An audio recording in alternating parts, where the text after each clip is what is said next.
Okay, welcome everyone. We'll get this conference started. We are glad to have you here. Welcome to the 2020 Region 10 Transportation Conference. This is an annual conference hosted by PacTrans and CSET. This year is the 7th year for our conference. The conference moves around. We've had it in Alaska. Last year it was in Seattle, and next year it'll be in Oregon. We had hoped to host you here in Moscow, Idaho, and Pullman, Washington, a beautiful area known as the Palouse with rolling green hills. This is Moscow behind me here. Right now, the fields are various shades of brown from the harvest of the wheat. And we're truly sorry we weren't able to meet in person, but we invite you to come visit us anytime here. This has been a dramatic year. It's something we all can say is a surprise and we haven't seen before. But we were committed to proceed with our conference. We have a great agenda of speakers and we're thrilled with the participation this year. There are over 200 participants registered for today. And then every session next week has more than 100 registrants per session. So you're out there. There's more than 200 of you out there today. And we know you're there. We're glad to have you with us. And, you know, it's strange that we're not in person. You can't see the crowd, but there is a crowd joining us and we're grateful for that. As attendees, you don't have video and you don't have audio. You can communicate with us and we want you to. We welcome and invite you to participate. You have two ways to do that. You can use the chat function that you should see somewhere on your monitor. That allows you to speak to the panelists directly and also to me and to Cole Kopka. Cole is running the webinar in the background. And so if you have any technical issues, you can send a chat to Cole and he can try and resolve that. The other way you can communicate is through the Q&A, the question and answers. And this is what we're hoping you'll do. As the speakers are speaking, you can type in a question. And at the end of each speaker, there will be a moderator who will be the voice for that question. And we'll ask the speaker the questions and then they'll give a chance to respond to your questions. So please engage with the speakers. You can even browse the questions that you'll see people typing in and thumbs up the ones that you find the most interesting. That way the moderator will be sure to ask the most interesting questions. On the screen now, you should see the browser, my browser, with the agenda. So we'll proceed now with this welcome, and then after that we'll hear our keynote speaker, and that will be followed by a panelist of 3 speakers that will be discussing the impacts of COVID on transportation. We expect to conclude today around 12:30 Pacific time. And then we invite you to join us next week. Each week, roughly around lunchtime, we will be having seminars with 3 speakers speaking on different topics. And each one of these you need to register individually for. So we invite you to do that. We look forward to your participation today and next week. So with that, I will turn the time over to Yinhai Wang, the director of PacTrans.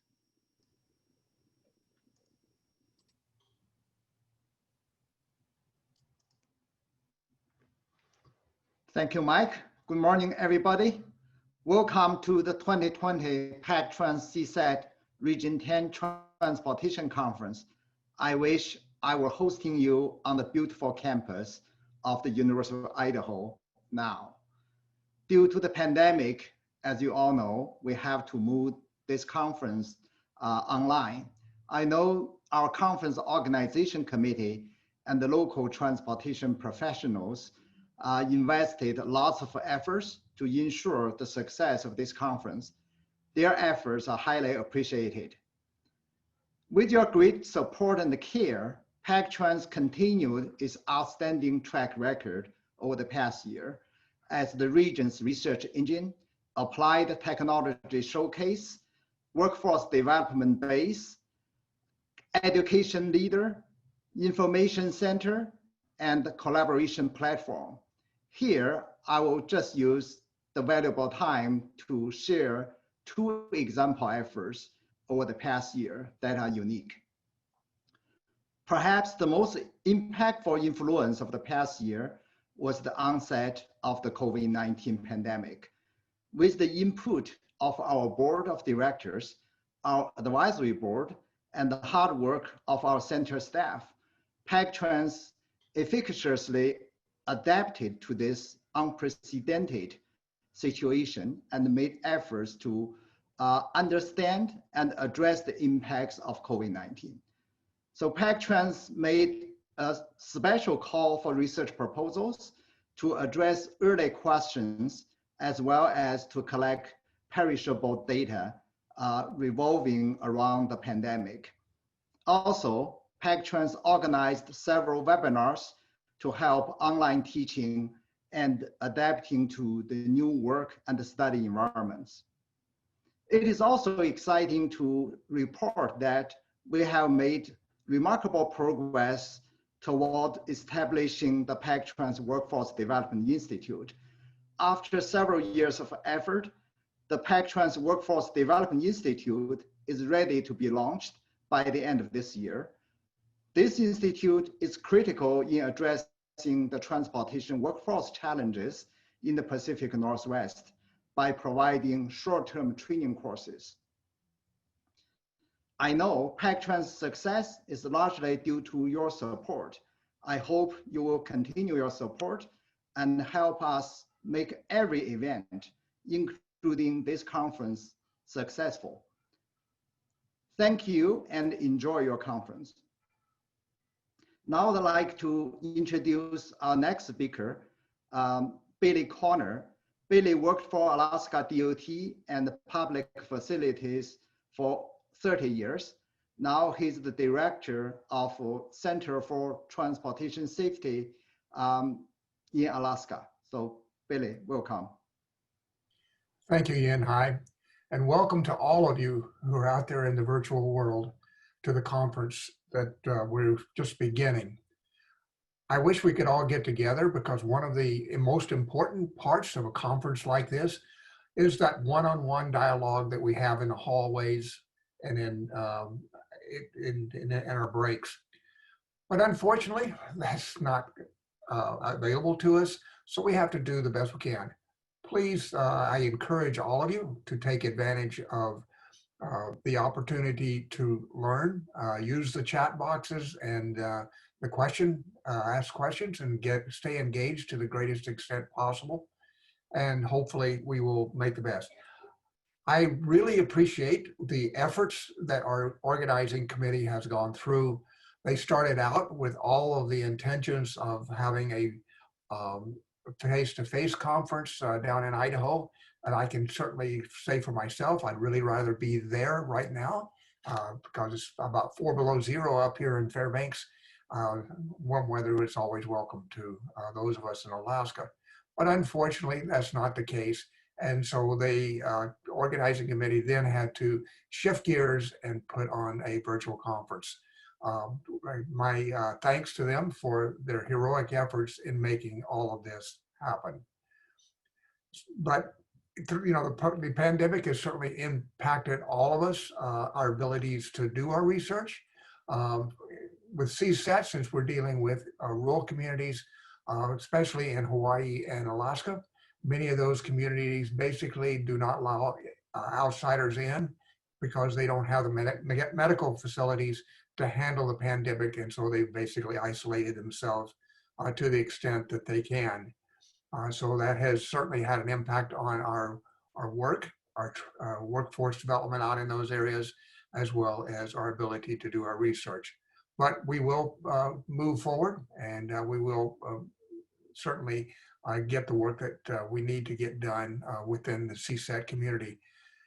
Again, welcome to all of you, and I certainly hope that you enjoy the conference. There's a lot of good information, a lot of good speakers, and a lot of good work that is being put together to report to you. So with that, I will turn it over to Mike. Thank you, Billy. We we are now going to proceed with our conference, our speakers.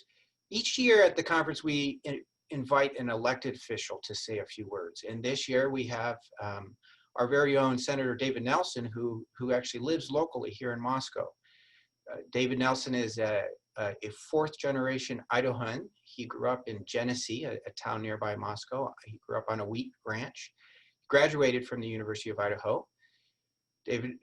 Senator Nelson left the University of Idaho, started a career in the oil and gas industry. He was writing computer software to help companies manage their energy more efficiently. In 2018, he was elected to the Idaho Senate, and he has championed expanding transportation funding where possible. He serves on the Transportation Committee for the state.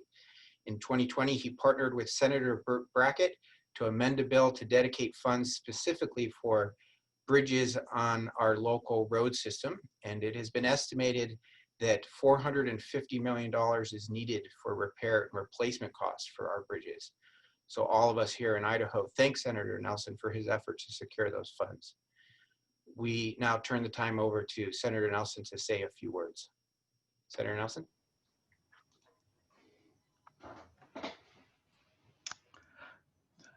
Thank you, Matt. I think you gave me a little bit too much credit there. I didn't get the whole $450 million. We only got the first 15 million of it. So can't take too much credit.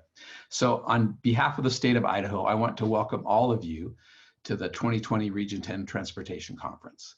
I wish we could all be together in Moscow enjoying the great brisk fall weather we have here today. When I ran for office in 2018, I didn't anticipate working on transportation issues. Education, healthcare, and resource issues are what I was thinking were more important to my district. I was surprised when I visited with voters how often they brought up issues with roads. I took that as a hint and asked to serve on the Senate Transportation Committee. In rural Idaho, roads are a nonpartisan issue in the legislature. We can all mostly work together, knowing that the citizens, farmers, loggers, and other businesses all depend on and benefit from a well-maintained transportation system. Thanks to all of you for your work making our transportation system safer, more maintainable, and more effective for all. It's really key that you do this work so we can have the transportation system we need and we can afford it.